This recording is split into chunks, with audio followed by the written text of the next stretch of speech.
Selamat pagi Bapak Ibu Saudara yang terkasih dalam nama Tuhan Yesus Kristus.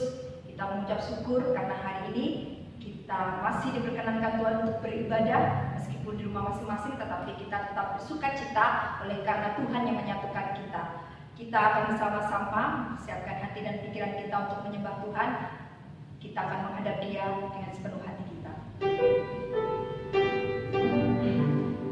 Mazmur 23. Tuhan gembalaku yang baik.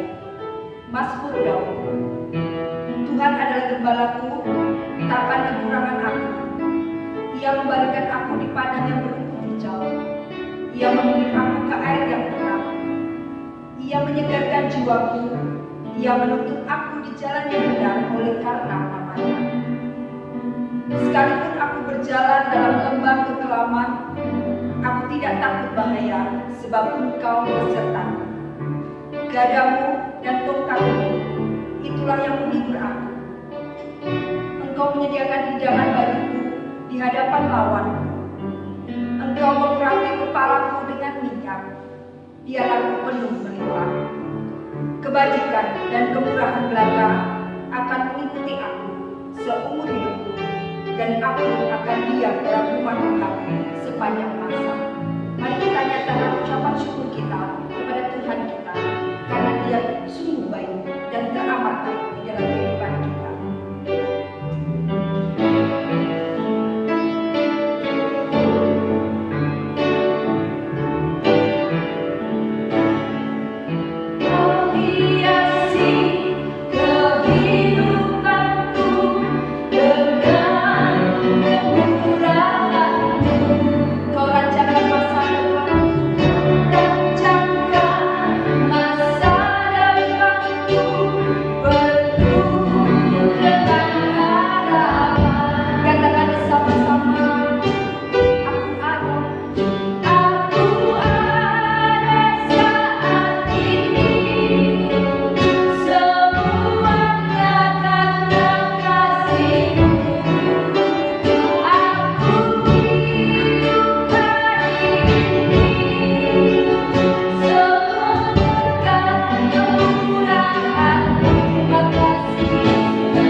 Menyatakan setiap kebaikan-kebaikan dalam kehidupan kami.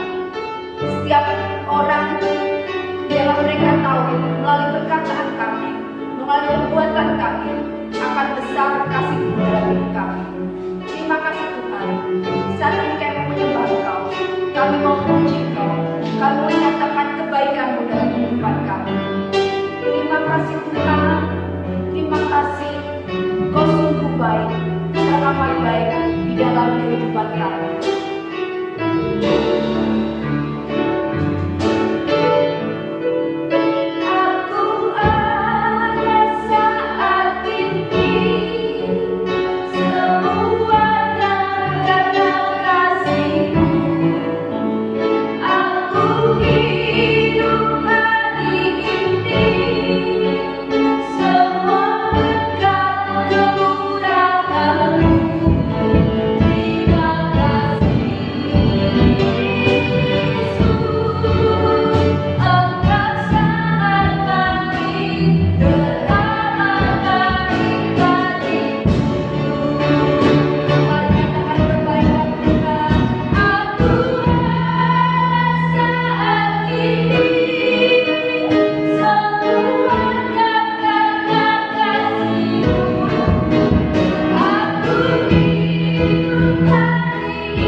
Kita akan terus memuji Tuhan, kita akan bersukacita di hadirat-Nya. Mari kita menyatakan setiap kebaikan Tuhan dalam kehidupan kita, betapa dalam kasih setia Tuhan dalam hidup kami.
kita memasuki hadirat Tuhan dengan bergirang oleh karena kebaikan dan anugerah Tuhan dalam kehidupan kita. Dia girakan.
Doa syafaat kita untuk gereja kita dan bangsa dan negara kita yang kita kasihi.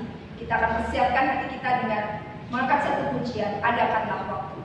Mari kita senantiasa mengadakan waktu untuk berdoa, baik untuk saudara-saudara kita maupun untuk gereja kita ataupun untuk bangsa dan negara kita.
Saat ini kami mau terus berdoa dan gereja kami ya Tuhan, gereja yang kami cintai, gereja Baptis Efrata ya Tuhan. Berkati gereja-Mu ini Tuhan, dengan segala permasalahan, dengan segala kekurangan, kelebihannya pun itu Tuhan, pakai kami Tuhan, para pelayan-pelayan-Mu, para jemaat-Mu Tuhan, untuk boleh bersama-sama gereja-Mu yang berdoa untuk kembali sidang kami. Bapak Pendeta Sen Anwar beserta keluarga berkati dalam pelayanan beliau Tuhan, dalam mengembalakan gereja-Mu ini ya Tuhan. Beri hikmat, kebijaksanaan dalam melayani, dalam mengembalakan gereja-Mu, sehingga sungguh-sungguh Tuhan, gereja Tuhan boleh bertumbuh berkembang secara luar biasa. Kau penuhi Tuhan setiap apa yang menjadi kebutuhan Bapak Pendeta Sen Anwar dan keluarga juga ya Tuhan. Yang berdoa juga Tuhan untuk para panitia perancang, para panitia pembangunan, juga para pelayan-pelayan Tuhan dan guru-guru sekolah minggu yang terlibat melayani tempat ini. Berkati di dalam setiap apa yang menjadi pelayanan mereka, bidang mereka masing-masing ya Tuhan, sehingga sungguh-sungguh Kau pakai secara luar biasa untuk mengembangkan, untuk membangun gereja-Mu ini ya Tuhan, sehingga sungguh-sungguh kerinduan kami, yaitu gereja kami pada saatnya nanti dipenuhi dengan jiwa-jiwa baru yang sungguh-sungguh rela untuk berbakti, beribadah melayani Tuhan. Yang berdoa juga Tuhan untuk seluruh jemaat Tuhan dimanapun mereka berada, Kau berkati, baik mereka sebagai pekerja, karyawan, pengusaha, juga para pelajar dan mahasiswa, juga ibu-ibu rumah tangga. Berkati kami masing-masing Tuhan, sehingga Kau berikan kelancaran, keberhasilan di dalam kami menjalankan setiap aktivitas kami ya Tuhan. Ya Tuhan, kami juga mau berdoa Tuhan untuk kegiatan gereja dan program-program yang sudah direncanakan, biarlah semua bisa berjalan dengan baik. Walau dalam kondisi yang sangat terbatas akibat adanya wabah ini ya Tuhan, tapi tidak menghalangi kami Tuhan untuk tetap setia berbakti, beribadah melayani Tuhan di gereja-Mu ini ya Tuhan. Ya Tuhan, kami juga mau berdoa Tuhan untuk cabang kami, untuk yang di Bengkulu sana. Berkati ya Tuhan di dalam setiap kegiatan mereka juga, pakai Bapak Pendeta Hermanu, staf keluarga dalam melayani jemaat Tuhan di sana. Biarlah Kau pakai secara luar biasa untuk menjangkau jiwa-jiwa baru sekitar mereka ya Tuhan. Tuhan, kami juga mau berdoa Tuhan saat ini Tuhan untuk jemaat yang sakit, tolong jamah sembuhkan ya Tuhan, pulihkan kembali. Yang sedang dalam persoalan permasalahan ya Tuhan, angkat beban mereka, sehingga mereka juga bisa melihat kasih Tuhan nyata dalam hidup mereka. Yang berdoa juga bagi mereka Tuhan yang membutuhkan pekerjaan, tolong Tuhan, jangan biarkan mereka kekurangan ya Tuhan. Tolong Tuhan penuhi setiap kebutuhan jemaat-Mu semua ya Tuhan. Tuhan, saat ini kami juga mau berdoa Tuhan untuk lembaga-lembaga baptis yang ada, berkati dimanapun berada Tuhan, baik itu LLB, STDI, rumah sakit baptis, tentang pensiun, dan lembaga-lembaga lainnya Tuhan. Biarlah Tuhan sekolah tinggi juga baptis, berkati Tuhan agar sungguh-sungguh dapat beroperasional, berfungsi, berjalan dengan baik kalau dalam kondisi seperti sekarang ini ya Tuhan. Sehingga sungguh-sungguh terpakai lembaga-lembaga baptis ini untuk menjangkau jiwa-jiwa baru Tuhan, mempersembahkan jiwa-jiwa baru bagi kemuliaan nama Tuhan. Tuhan, saat ini juga kami juga mau berdoa Tuhan untuk para pengurus GBI, baik di pusat maupun daerah juga Tuhan, berkati, pakai Tuhan, beri hikmat kesenangan untuk dapat mengelola GGBI Tuhan, sehingga sungguh-sungguh GGBI ini Tuhan, nama Tuhan boleh ditinggikan dan dimuliakan. Pakai kami gereja-gereja Indonesia ini Tuhan, boleh menjadi sinar, menjadi terang dunia di sekitar kami berada ya Tuhan. Ya Tuhan Yesus, kami juga terus berdoa Tuhan bagi bangsa negara kami dalam menghadapi wabah virus corona ini Tuhan, bahkan dunia ya. Tolong Tuhan, kami percaya tidak ada yang mustahil bagi Engkau Tuhan. Kau sanggup melenyapkan wabah ini Tuhan seketika ya Tuhan. Kami percaya, dengan percaya juga bahwa Tuhan akan menguatkan anak-anak-Mu semua ya Tuhan. Tuhan, tolong pemerintah di dunia ini Tuhan untuk dapat mengendalikan, untuk dapat menolong rakyatnya, sehingga sungguh-sungguh setiap warganya boleh merasakan pengobatan, pemulihan yang dilakukan oleh para dokter, juru medis, perawat, dan juga setiap orang yang terlibat di dalamnya ya Tuhan. Tolong Tuhan, yang sakit tolong Tuhan jamah sembuhkan, pulihkan kembali. Juga tolong untuk APD boleh tersedia sehingga tidak ada yang merasa kekurangan untuk proses penyembuhan. Terutama kepada untuk para dokter ya Tuhan, para tenaga medis, beri mereka kekuatan, beri mereka kesehatan, beri mereka semangat ya Tuhan, dapat merawat orang-orang yang sakit di dalamnya ya Tuhan. Tolong Tuhan, jangan biarkan mereka patah semangat ya Tuhan. Kuatkan mereka, kuatkan juga, teguhkan juga keluarga mereka ya Tuhan. Yang bersyukur Tuhan, Tuhan masih memberikan para dokter ini Tuhan untuk boleh merawat orang yang sakit ya Tuhan. Dan berdoa juga Tuhan untuk Presiden kami dalam menjalankan pemerintahan ini Tuhan, agar Tuhan beri juga hikmat. Tuhan tolong sehingga setiap keputusan yang dihasilkan sungguh-sungguh itu semua mementingkan, memikirkan kepentingan rakyat bangsa kami, bukan hanya segolongan saja ya. Terima kasih Tuhan. Juga berdoa untuk perekonomian ya Tuhan, jangan biarkan perekonomian terus turun, bahkan terus bangkit ya Tuhan, sehingga membantu rakyat kami supaya tidak ada yang kekurangan, tidak ada yang merasakan kelaparan bahkan ya Tuhan. Tolong Tuhan, cukupkan kebutuhan bangsa kami. Terima kasih Tuhan, terima kasih Engkau sungguh baik. Saya percaya Engkau sudah menentukan, sudah memilih bangsa kami ya Tuhan. Saya percaya Tuhan akan memelihara bangsa kami. Bahkan kami rindu bangsa kami akan menjadi bangsa yang takut akan Tuhan. Terima kasih Tuhan, terima kasih Engkau sungguh baik. Diserahkan Tuhan doa kami yang jauh dari sempurna Tuhan. Dalam Engkau sendiri akan menyempurnakannya. Engkau sendiri akan menjawab dan mengabulkan setiap doa kami. Terima kasih Tuhan, terima kasih. Di dalam satu nama Tuhan kami Yesus Kristus kami telah berdoa bersyukur. Haleluya. Tuhan Yesus. Amin. Kita akan menerima kebenaran firman Tuhan. Mari kita bersama-sama mengangkat satu pujian. Kau mengenal hatiku, karena hanya Tuhan saja yang mengenal setiap kita pribadi pribadi. Bila Dia yang akan mengajar kita, membentuk kita, menghibur kita, dan menguatkan kita melalui firman-Nya.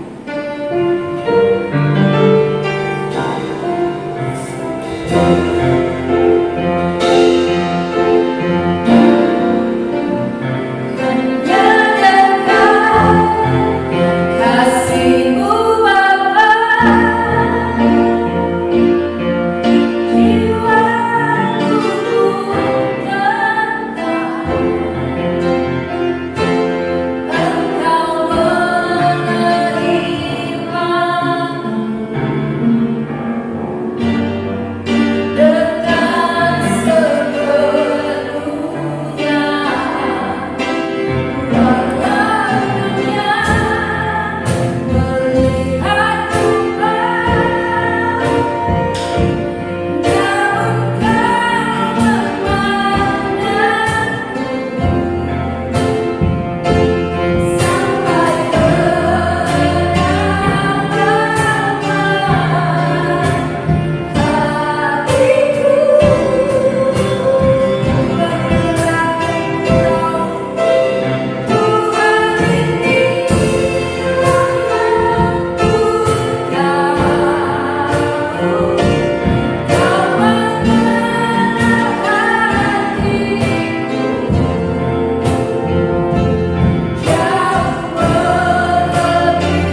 Selamat pagi Bapak Ibu dan Saudaraku yang terkasih dalam Tuhan Yesus.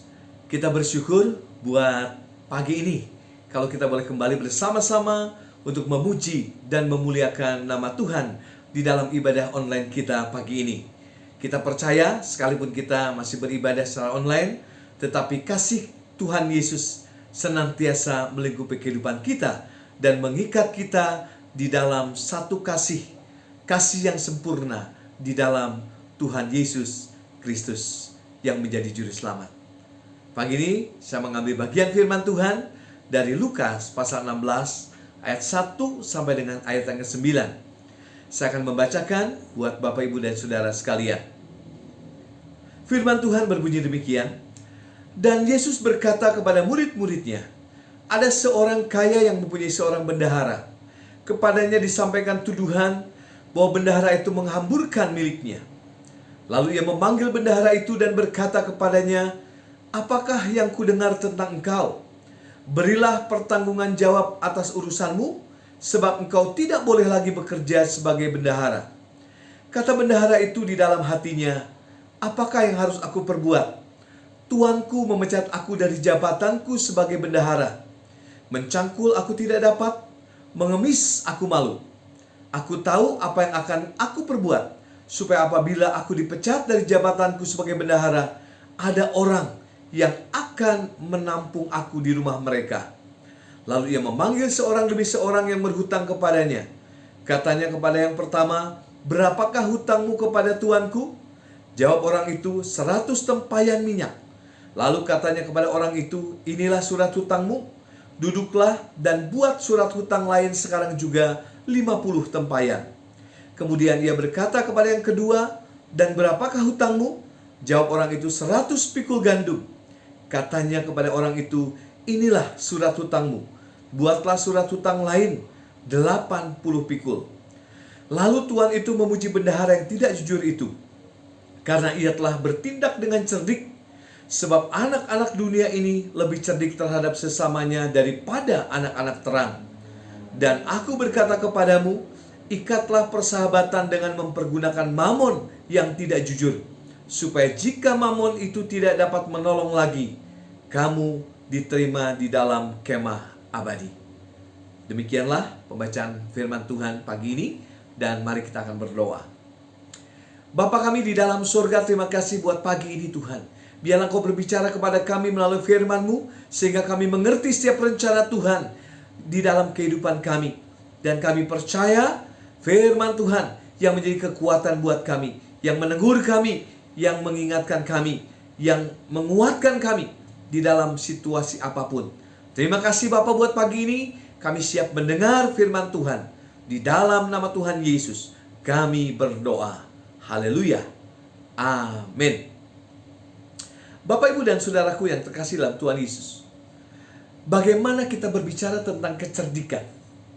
Orang dunia itu begitu cerdik, begitu banyak cara, begitu banyak akal di dalam membuat segala sesuatu. Akhirnya mereka bisa berhasil, akhirnya mereka bisa melakukan segala sesuatu dengan kecerdikan mereka. Bagaimana dengan anak-anak Tuhan?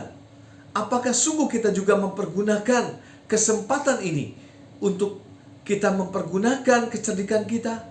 Atau kita akhirnya terlena dengan apa yang sudah Tuhan berikan dalam kehidupan kita? Pagi ini saudara, bagaimana kecerdikan anak-anak Tuhan dapat diaplikasikan di dalam kehidupan kita? Nah, Bapak, Ibu, dan Saudaraku, dari semua perumpamaan Tuhan Yesus, perumpamaan tentang bendahara yang tidak jujur adalah perumpamaan yang paling sulit untuk ditafsirkan.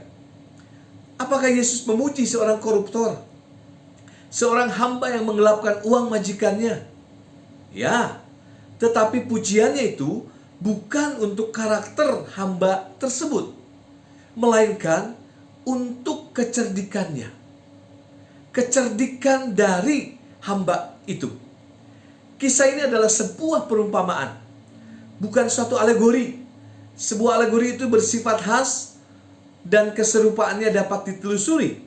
Seperti dalam alegori tentang gembala yang baik, gembala, domba, kandang, dan pintu. Semua memiliki makna yang khusus. Nah, perumpamaan bersifat penggambaran, dan perumpamaan dapat menyentuh kebenaran hanya di satu titik. Sebagai contoh, dalam Lukas 12 ayat 39 dan 40, mengenai kedatangan anak manusia dan pencuri hanya memiliki kesamaan dalam hal terjadinya yang bisa diduga. Mereka tidak memiliki kesamaan dalam hal karakter, tujuan kedatangan, atau dalam hal-hal lain yang digambarkan di dalam perumpamaan tersebut. Jadi saudara, upaya untuk menafsirkan perumpamaan tentang bendahara yang tidak jujur ini sebagai satu alegori akan berakhir sebagai kesalahan dan kebodohan besar. Jadi saya katakan bahwa jangan menafsirkan perumpamaan tentang bendahara ini secara alegori. Tapi mari kita perhatikan beberapa hal. Yang pertama saudara, perhatikan kisah tersebut dengan seksama. Dari Lukas 16 ayat 1 dan 2. Seorang bendahara kerap kali memiliki keleluasaan dalam mengawasi properti, usaha, dan harta milik tuannya. Dia bukanlah pemilik, namun pengelola harta tuannya. Demikian halnya dengan Yusuf yang dipercaya oleh Potifar dalam Kejadian 39 ayat 4. Fakta bahwa seorang tuan dapat mempercayakan seluruh hartanya kepada seorang hamba memudahkan terjadinya penggelapan, tetapi juga memperbesar kemungkinan untuk dipersalahkan. Seorang tuan yang kaya kemungkinan besar akan menyelidiki kesalahan bendaharanya dalam mengelola berdasarkan kesaksian pihak ketiga. Hal ini saudara berhubungan dengan adat istiadat Keyahudian, di mana Tuhan sendiri mengatakan di dalam firman Tuhan bahwa seseorang tidak boleh mengambil riba atau mengambil bunga, dan mereka dianggap sebagai perampok. Nah, Bapak Ibu dan Saudaraku, orang-orang kaya ketika itu mereka senang mendapatkan keuntungan yang besar atas usaha yang dilakukan oleh bendahara. Namun saudara, bendahara ini memang harus menanggung segala perbuatan yang dilakukannya ketika mereka mengambil riba, dan itu bukan harta miliknya, harta tuannya. Tetapi ketika keuangan si tuan diperiksa dan kedapatan memperoleh riba, maka yang dihukum bukan tuannya, tetapi hamba atau bendahara tersebut. Nah, demikian halnya yang terjadi di dalam perumpamaan tersebut. Sehingga sungguh orang-orang kaya ketika itu mereka mencari orang-orang yang dipercaya penuh, supaya harta kekayaannya dapat dipelihara dengan baik. Nah, bendahara tersebut akhirnya mendapat atau menghadapi satu kenyataan. Di dalam Lukas 16 ayat 3 dan 7 sampai 7, ketika diperintah untuk menyusun laporan pertanggungjawaban keuangan, dia tahu bahwa hasil penyelidikan akan menyatakan bahwa dirinya bersalah. Ia tidak cukup kuat untuk melakukan pekerjaan kasar dan terlalu malu untuk mengemis, sehingga ia memutuskan untuk menjalankan sebuah rencana licik dengan menghubungi orang-orang yang berhutang kepada tuannya dan mengizinkan mereka membayar lebih rendah daripada yang mereka pinjam. Dan sisanya saudara, tentunya itu menjadi bagian dia. Si debitur tersebut atau orang yang punya hutang tersebut berhutang kepada bendahara tersebut. Ia tahu bahwa para debitur dapat diperdaya, dan ia tahu berapa banyak yang dibutuhkan untuk membeli mereka masing-masing. Harapannya adalah supaya ketika ia dipecat, mereka akan mengingat kebaikannya dan membagi keuntungan yang diperoleh dengan cara yang tidak halal dengannya. Pujian yang aneh. Dalam Lukas 16 ayat 8. Orang-orang yang sedang mendengarkan Yesus menyampaikan kisah tersebut berharap ia akan mengatakan bahwa sang tuan menghukum bendaharanya yang jahat. Tetapi betapa terkejutnya Mereka ketika mendengar Yesus berkata, lalu Tuhan itu memuji bendahara yang tidak jujur itu karena ia telah bertindak dengan cerdik. Sebab anak-anak dunia ini lebih cerdik terhadap sesamanya daripada anak-anak terang. Perhatikanlah saudara bahwa sang Tuhan memuji bendaharanya bukan untuk motifnya, melainkan untuk kecerdikannya, bukan untuk tipuannya yang ia rencanakan, melainkan untuk kemampuannya berpikir panjang. Kita bisa beranggapan bahwa pelayan tersebut pasti langsung dipecat. Pernahkah kita mengalami ditipu oleh seorang penipu yang melarikan uang kita dengan cara yang cerdik, sehingga kita seakan salut oleh kecerdikannya? Sesungguhnya orang yang pandai dan penuh percaya diri seperti itu sanggup memenuhi kebutuhan hidupnya dengan cara yang jujur apabila ia mau berusaha secara jujur, bukan dengan cara-cara yang licik oleh karena kecerdikannya. Jadi saudara, mari orang-orang yang cerdik sebenarnya mampu untuk melakukan segala hal menjadi positif, bukan melakukan untuk segala hal yang negatif. Nah, jadi apa makna dari perumpamaan ini? Yang kedua, ini kita akan berbicara makna dari perumpamaan ini. Jikalau orang-orang dunia yang belum diselamatkan saja demi kepentingan diri sendiri dan tujuan yang tidak pantas dapat menunjukkan kecerdikan, perencanaan jangka panjang, dan dedikasi untuk sasaran duniawi mereka, betapa sesungguhnya orang-orang Kristen, orang-orang yang percaya pada Tuhan Yesus, orang-orang yang takut akan Tuhan, seharusnya memanfaatkan kecerdasan, perencanaan jangka panjang, dan gairah akan kepentingan kerajaan surga, bukan? Ambillah satu contoh.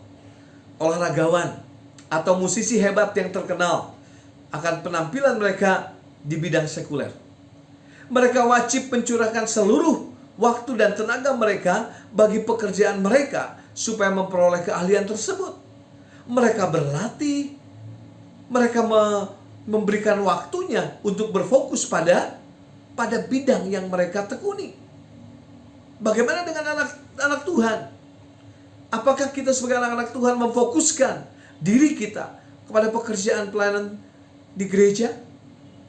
Atau kita sibuk dengan urusan kepentingan pribadi kita? Sungguh disayangkan. Sungguh disayangkan hal tersebut bisa terjadi dengan anak-anak Tuhan. Nah, apakah perkara Kristus pantas memperoleh pengabdian yang kurang dari itu? Seharusnya tidak. Seharusnya kita memberikan porsi yang lebih. Atau bolehkah kita membenarkan dedikasi yang asal-asalan ketika kita mempersiapkan diri untuk menyembah dan melayani Allah? Tentunya kita perlu dedikasi. Kita perlu untuk mengorbankan waktu kita. Jangan sampai kita memberikan waktu kita hanya asal-asalan. Nah, perumpamaan ini adalah satu tantangan untuk kita membuat perencanaan. Bendahara yang tidak jujur itu berpikir panjang. Ia menyiapkan pemenuhan kebutuhannya untuk masa depannya. Yesus berkata, ikatlah persahabatan dengan mempergunakan mamon yang tidak jujur, supaya jika mamon itu tidak dapat menolong lagi, kamu diterima di dalam kemah abadi. Itu di dalam Lukas 16 ayat yang ke-9. Kita harus memanfaatkan harta kekayaan hidup ini sedemikian rupa, sehingga saat kematian datang, kita akan disambut di sorga. Kita harus memanfaatkan harta kekayaan dunia ini untuk menyiapkan harta sorgawi, bukan untuk memenuhi segala keinginan kita, bukan untuk memenuhi segala hawa nafsu kita. Tetapi mari kita pikirkan bagaimana pekerjaan Tuhan. Saat situasi COVID-19 seperti ini, kita tahu banyak gereja belum bisa beribadah, sehingga mereka beribadah secara online. Banyak orang beranggapan, ini kesempatan untuk kita tidak memberikan bagian Tuhan, sehingga mereka mempergunakan untuk kebutuhannya. Karena saat-saat ini begitu sulit bagaimana kita memenuhi kebutuhan kita, sehingga kita mengambil bagian itu. Tapi maukah kita bersikap jujur? Karena gereja juga tentunya, sekalipun dalam keadaan situasi COVID-19 seperti ini, diperlukan biaya untuk berjalannya organisasi. Mari saudara, kita tetap memberikan yang terbaik bagi Tuhan, sehingga semua berjalan dengan baik, dan tentunya semuanya untuk hormat, kemuliaan bagi nama Tuhan. Nah, Bapak Ibu dan Saudara, apakah anak-anak dunia ini benar-benar bijaksana? Tentunya tidak. Hikmat mereka hanyalah untuk angkatan ini. Dengan kata lain, mereka hanya memiliki hikmat duniawi. Mereka adalah orang-orang bodoh yang membangun rumah kehidupan di atas pasir yang mudah bergeser. Yang benar-benar bijaksana adalah mereka yang membangun di atas batu karang yang teguh dan mencari terlebih dahulu kerajaan Allah dan kemuliaannya. Yesus adalah panglima mereka. Allah adalah Bapa mereka, dan Roh Kudus adalah pandu mereka. Bahkan di dalam tubuh duniawi ini, mereka telah memiliki kehidupan kekal dan perjalanan menuju surgawi. Bapak, Ibu dan Saudaraku, pagi ini,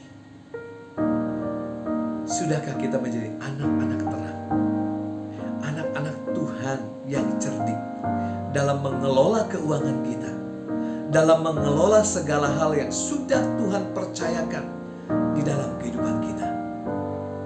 Orang dunia begitu cerdik, mereka mengusahakan segala kecerdikannya untuk memperoleh apa yang dia harapkan. Kita sebagai anak-anak terang, sebagai anak-anak Tuhan, maukah kita juga mempergunakan kecerdikan kita untuk melayani Tuhan, untuk mempermuliakan nama Tuhan? Mari Bapak Ibu dan Saudaraku, sebagai anak-anak Tuhan, mari kita bersikap jujur. Mari kita memberikan yang menjadi bagian Tuhan. Mari kita mengabdikan hidup kita melalui waktu kita, pikiran kita, tenaga kita untuk Tuhan. Berfokus pada Dia. Jangan kalah dengan orang-orang duniawi, tetapi kita anak-anak Tuhan tetap setia bagi kemuliaan dan hormat bagi nama Tuhan kita, Yesus Kristus. Terpujilah Tuhan kita dari sekarang sampai selama-lamanya. Amin. Mari kita akan berdoa. Bapa kami di dalam surga, terima kasih buat pagi ini. Kami bersyukur buat firman Tuhan yang sudah berbicara kepada kami. Biarlah kami sebagai anak-anak Tuhan memakai kecerdikan kami untuk memfokuskan kepada hal-hal surgawi, kepada hal-hal di atas, hal-hal yang ada di hadapan kami, supaya sungguh kami memperoleh kesempatan, supaya sungguh kami melihat kemuliaan Tuhan semakin nyata dalam kehidupan kami. Terima kasih ya Bapa. Di dalam nama Tuhan Yesus kami berdoa dan bersyukur. Haleluya. Amin.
dan saudaraku yang kasih dalam Tuhan Yesus, mari kita akan menutup ibadah kita pagi ini. Mari kita akan datang di dalam doa kita. Segala puji, hormat, syukur kami naikkan di hadapan Tuhan buat pagi ini. Kalau kami boleh bersama-sama beribadah, memuji dan memuliakan nama Tuhan. Kami percaya Engkau Allah yang memberkati setiap anak-anak-Mu Tuhan. Dan di akhir ibadah ini kami mohonkan berkat ibadah tercurah atas kehidupan kami. Apapun yang menjadi aktivitas kami sepanjang minggu ini, kami percaya berkat-berkat Tuhan yang senantiasa melingkupi kehidupan kami. Terima kasih Bapa, terima kasih. Biarlah kasih karunia dari Tuhan Yesus Kristus, damai sejahtera pada Allah Bapa, serta persekutuan Roh Kudus boleh menyertai kita sekalian pagi ini sampai selama-lamanya. Amin. Selamat pagi, Tuhan Yesus memberkati kita semua.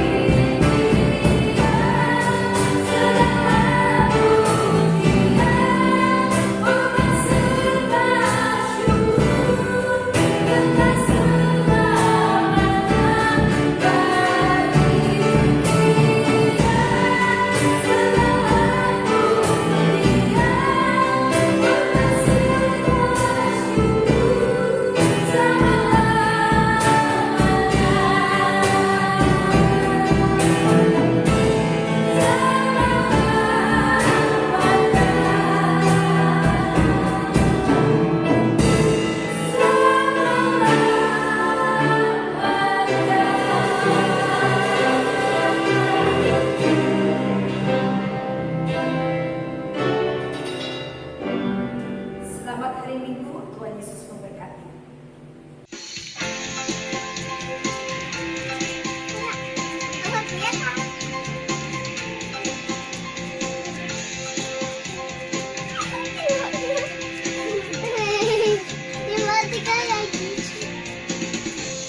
Ada Power Ranger, ada Doraemon, Satria Baja Hitam, orang bilang dia hebat. Ada plastik kaca, kura-kura ninja, Batman and Superman, orang bilang dia hebat. Tapi buat kita, ada yang lebih hebat. Namanya ajaib, dia jagoan kita. Namanya Yesus, jagoan kita.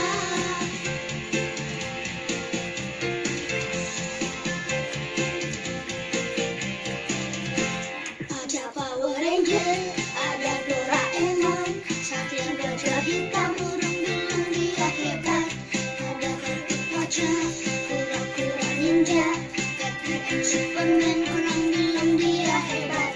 Tapi buat kita, ada yang lebih hebat. Namanya ajaib, dia jagoan kita. Namanya Yesus, jagoan kita.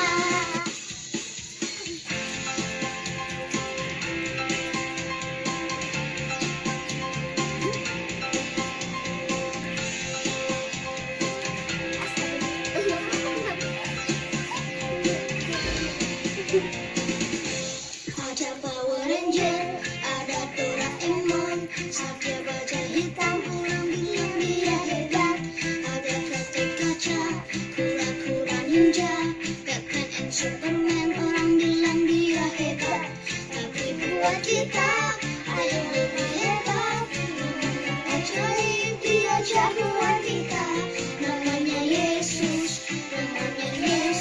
jagoan kita.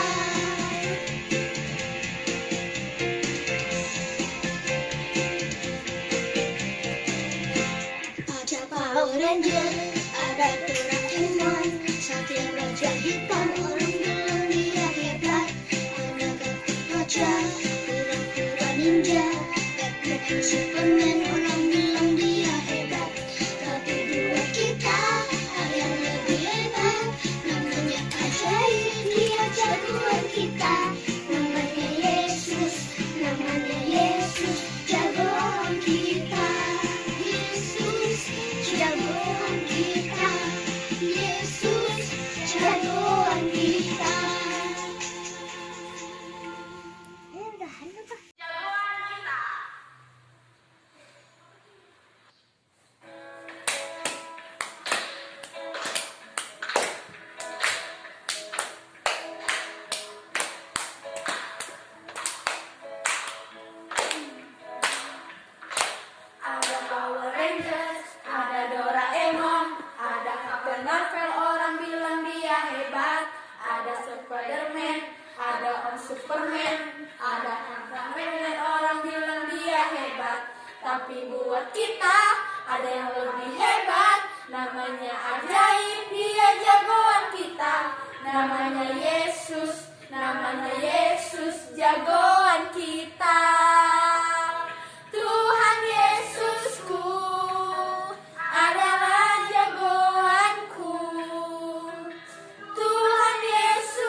Superman, orang bilang dia hebat.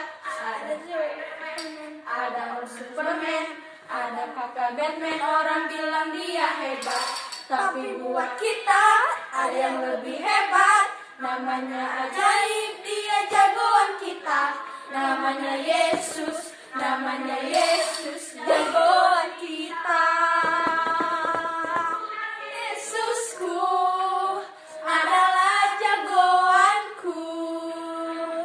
Tuhan Yesusku adalah idolaku. Tuhan Yesusku adalah harapanku, jagoanku, idolaku.